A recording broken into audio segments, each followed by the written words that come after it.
चार जिठानियाँ। ये कहानी शुरू होती है गीत के ससुराल से। गीत के माता पिता बचपन से ही टीवी सीरियल्स के बड़े शौकीन थे। इस सीरियल का नाम तो आपने सुना ही होगा, गीत हुई पराई। इसलिए जिस दिन उन्हें अपनी पहली संतान हुई, उन्होंने उसका नाम गीत ही रख दिया। पर बेचारी गीत जिस दिन से पराई हुई, उसके खुद की जिंदगी टीवी सीरियल बन गई। शादी होकर गीत अपने ससुराल आती है। दरवाजे पर खड़ी हुई गीत एक ही पल में अपने सारे सपने पूरे होते हुए देख रही थी। ये रिश्ता क्या कहलाता है कि नैतिक जैसे पति तो मिल गए हैं। अब मेरे ससुराल वाले हम आपके हैं कौन मूवी के ससुराल वालों की तरह निकल जाए तो लाइफ सेट है। ये सोचती हुई गीत अपने पति का हाथ पकड़ती है और सामने रखे कलश पर पैर मारने के लिए अपना पैर आगे बढ़ाती है। ये क्या तरीका है? मुझसे पूछा तुमने इतने लोगों के सामने मेरा हाथ पकड़ने से पहले? सब क्या सोचेंगे? कायदा है कि नहीं कुछ? हाथ हटाओ। और ये बायां पैर कैसे आगे बढ़ा रही हो?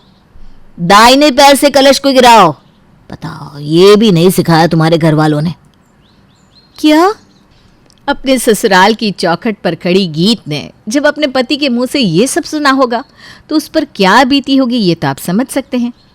गीत का मन टूट जाता है, पर अब वो पीछे हट भी तो नहीं सकती थी। शादी जो हो गई थी उसकी, अब ये रिश्ता तो उसे निभाना ही था।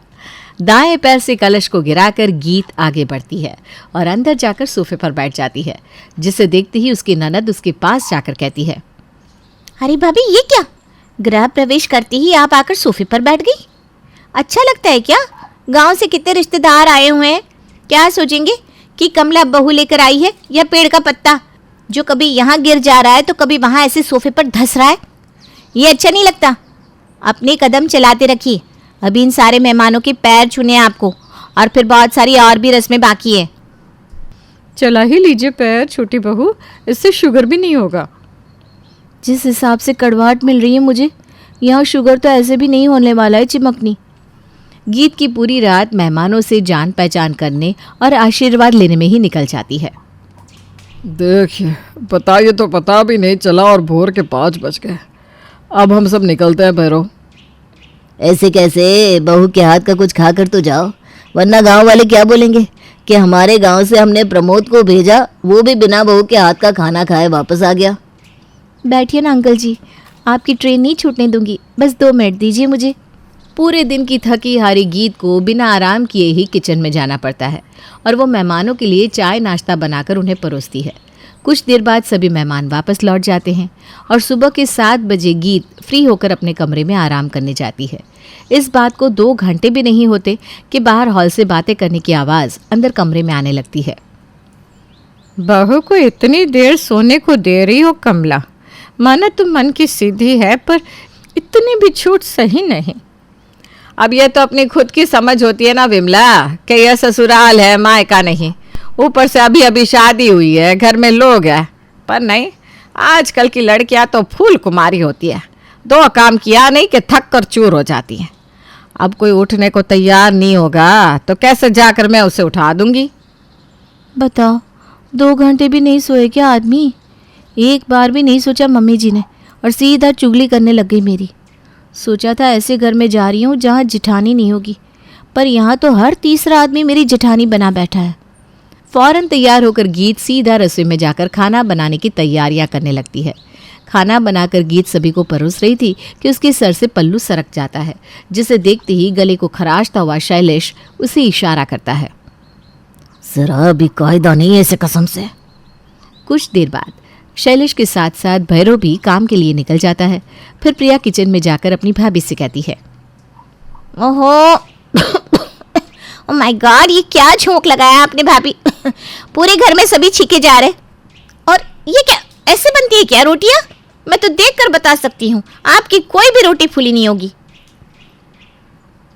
जो रोटियां फूली नहीं होती ना, वो कितनी भारी होती है पेट के लिए, पता भी है आपको? अब ऐसी रोटी को हम खाएंगे और बेकार में हमारी चर्बी बढ़ जाएगी। सॉरी दीदी। अरे मुझे क्या सॉरी बोल रही हो? सॉरी बोलना है तो मम्मी पापा को बोलो। आज सुबह नाश्ते के टेबल पर क्या हुआ देखा मैंने? कैसे बेचारे शैलेश भैया का मूड खराब हो गया था। अब ऐसा मुंह भी मत बना लीजिए भाभी, घर की बहू का मुंह ऐसा उतरा हुआ अच्छा नहीं लगता।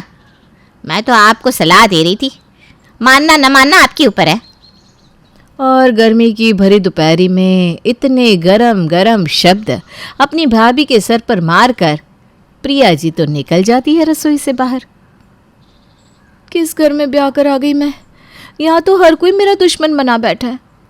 मुझसे ऐसे नहीं रहा जाएगा यहाँ। गीत अपनी माँ को फ़ोन करती है और सारी बात बताती है। जब इस घर का रिश्ता ढूंढा था आपने मम्मी, तो क्या कहा था? बेटी अकेली बहू रहेगी, तू राज करेगी, एक ननद है जो चली जाएगी कल को, जेठानी भी नहीं, देवरानी भी नहीं। इससे अच्छा कोई जेठानी रह लेती मम्मी, जरा मैं उनसे दो बातें तो कर पाती। यहाँ तो क्या सास, क्या पति, क्या ननद, सभी मेरे जेठानी बने बैठे हैं। यहाँ तक कि फर्स्ट नाइट भी मैंने अपने पति के साथ नहीं बिताई। दरवाजे पर ही मैंने उनका हाथ के पकड़ लिया, उन्होंने तो उसमें ही ड्रामा कर दिया था। अब आगे क्या ही उम्मीद रखूं मैं? सबको बहुत चिंता है अपनी इज्जत की, मानो लगता है जैसे मैं ही एक बेइज्जत हूं यहाँ। हमें भी कम सुनने नहीं मिला है बेटा, ससुराल चीज़ ही ऐसी होती है। हो सकता है उन लोगों का नेचर ही ऐसा हो। ऊपर से आजकल लड़कियां ना आती ही ससुराल में अपने सास ससुर पर चढ़ जाती है। अब उन्हें क्या पता कि तू ऐसी नहीं है, तुझ पर दबाव बनाकर रखने के लिए वो लोग ऐसी एक्टिंग कर रहे होंगे। शादी के बाद का वो पहला हफ्ता था और इस बात को अब 6 महीने हो चुके थे। रात को रसोई में 1 बजे तक झूठे बर्तन धोने के बाद गीत अपने कमरे में सो रही थी कि सुबह 5 बजे उसके दरवाजे पर दस्तक होती है। नींद में गीत दरवाज़ा खोलती है तो क्या देखती है? भैरव दरवाजे पर है।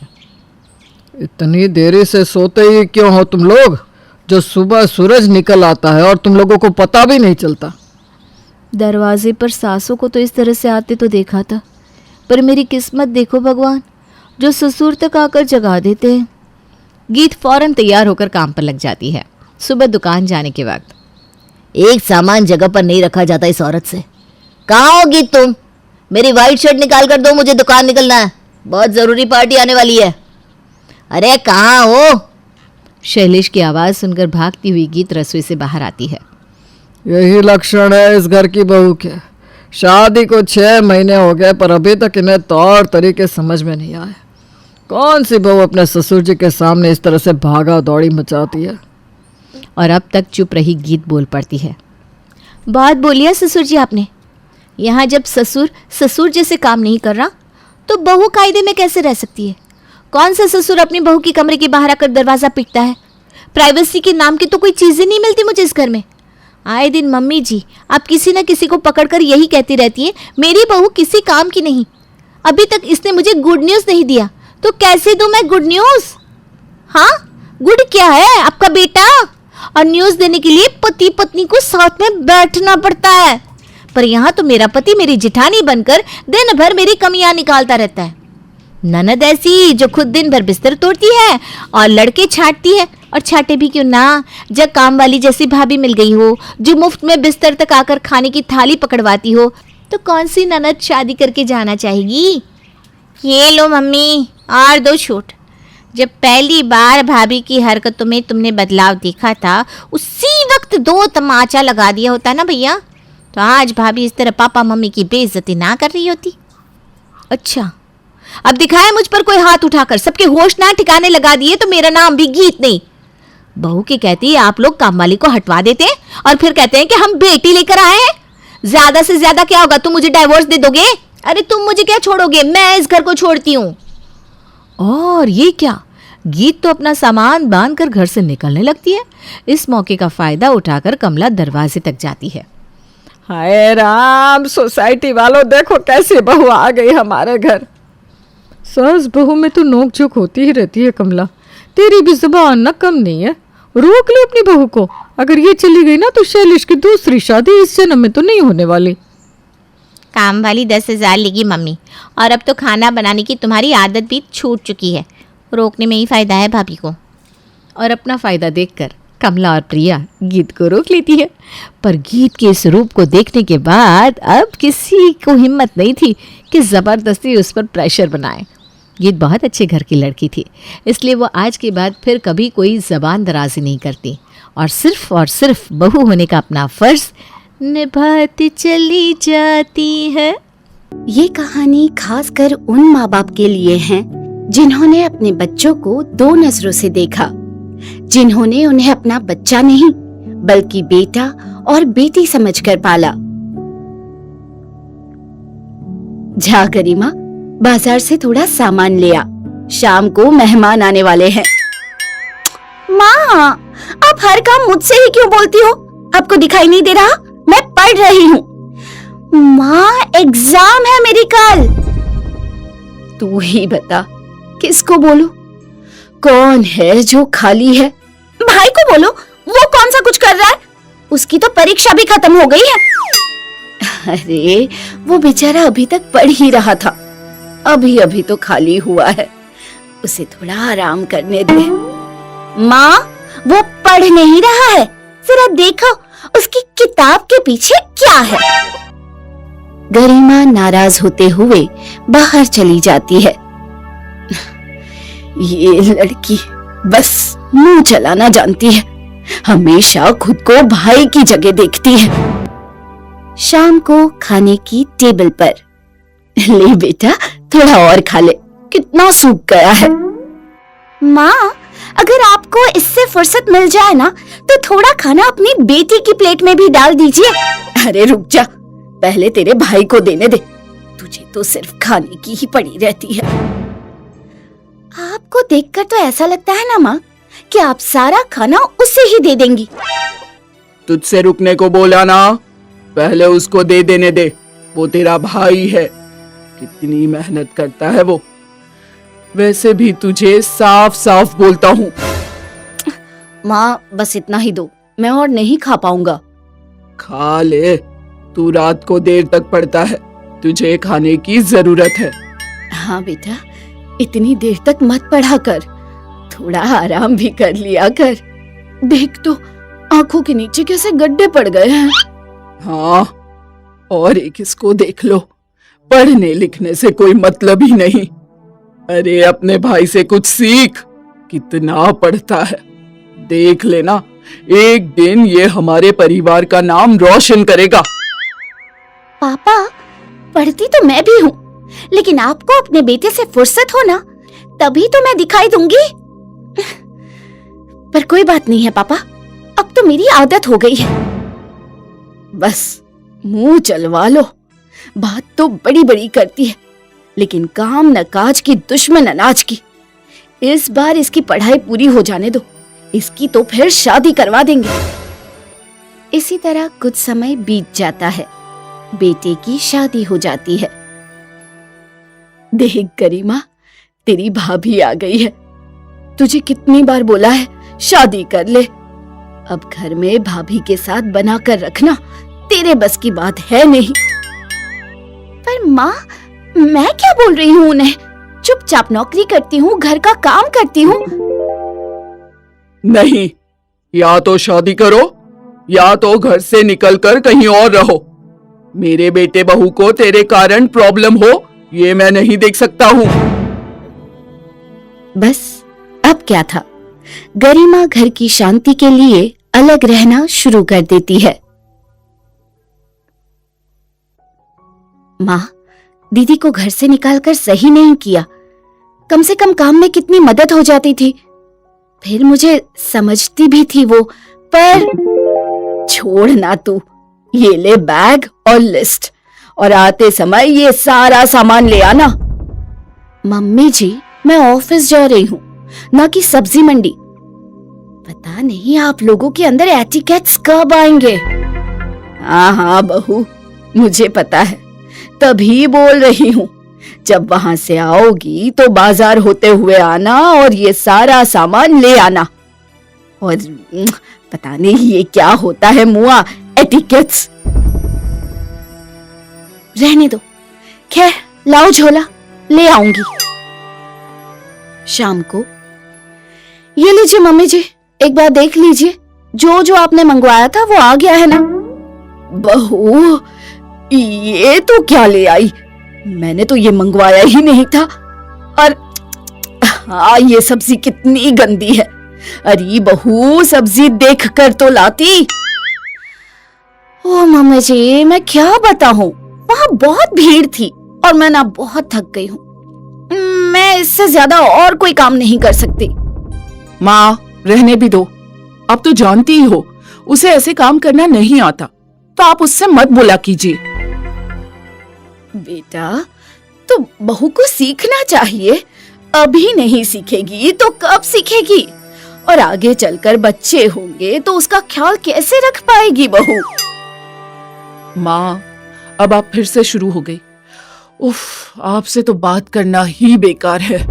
मम्मी जी, अगर आपको मुझसे इतनी ही प्रॉब्लम है तो आप कहीं और जाकर रह सकती हैं। बहू, ये तू क्या बोल रही है? वो तेरी सास है, तू उनसे ऐसे बात नहीं कर सकती। तो पापा, वो भी मेरी बीवी है, आप लोग भी उससे ऐसे बात नहीं कर सकते। अब यही बात सुनने रह गया है अपने बेटे बहू के मुंह से।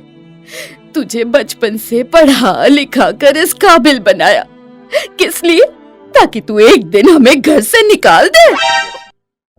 माँ, मैंने निकलने की बात तो की ही नहीं, लेकिन अगर आपको यहाँ इतनी ही परेशानी है तो मैं आपको जाने से रोकूंगा भी नहीं। देखा जी, ये क्या बोल रहा है? मुझे तो यकीन ही नहीं हो रहा ये हमारा ही बेटा है। मम्मी जी, मैं ना आपके ये रोज रोज के ड्रामा से परेशान हो चुकी हूँ।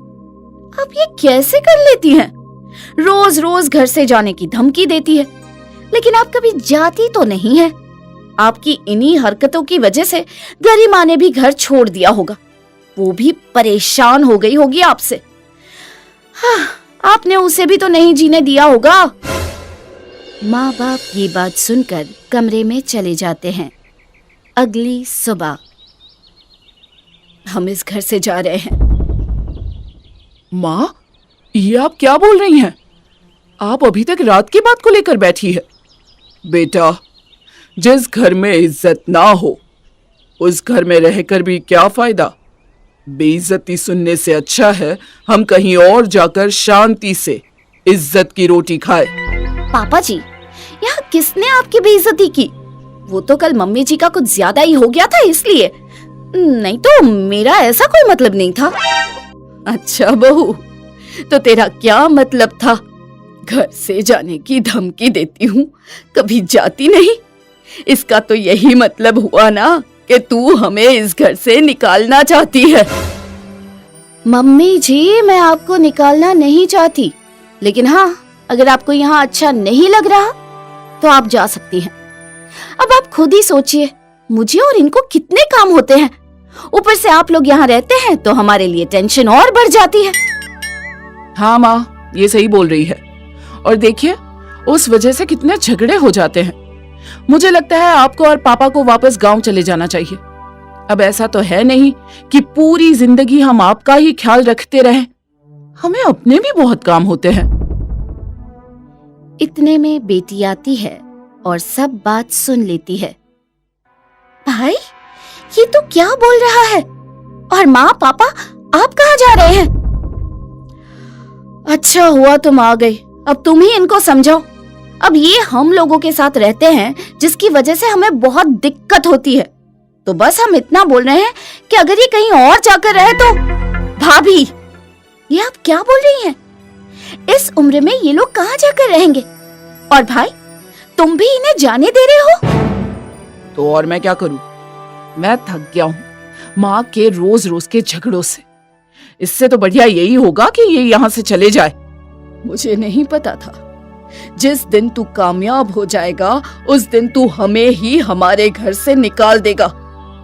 बेटा, तुझ पर बड़ा फक्र था मुझे, लेकिन तू अब यहाँ खड़े खड़े मुझे और बेइज्जती नहीं सुननी। चलिए जी, यहाँ से चलिए। लेकिन हम जाएंगे कहाँ? इस नए शहर में हम किसी को जानते भी नहीं। मुझे भी नहीं। चलिए, आप दोनों मेरे साथ चलिए। मेरा घर इतना बड़ा तो नहीं है, लेकिन हम 3 लोग आराम से रह सकते हैं। तेरे घर? क्यों, क्या हुआ? क्या मैं आपकी बेटी नहीं? चलिए, अब यहाँ खड़े खड़े टाइम पास मत कीजिए, इससे मेरी भी परेशानी खत्म हुई। कैसी परेशानी? मुझे आपसे मिलने यहाँ नहीं आना होगा। बेटी माँ बाप को अपने घर ले जाती है और माँ बाप को उस वक्त पछतावा होता है और वो बेटी से माफी मांगते हैं।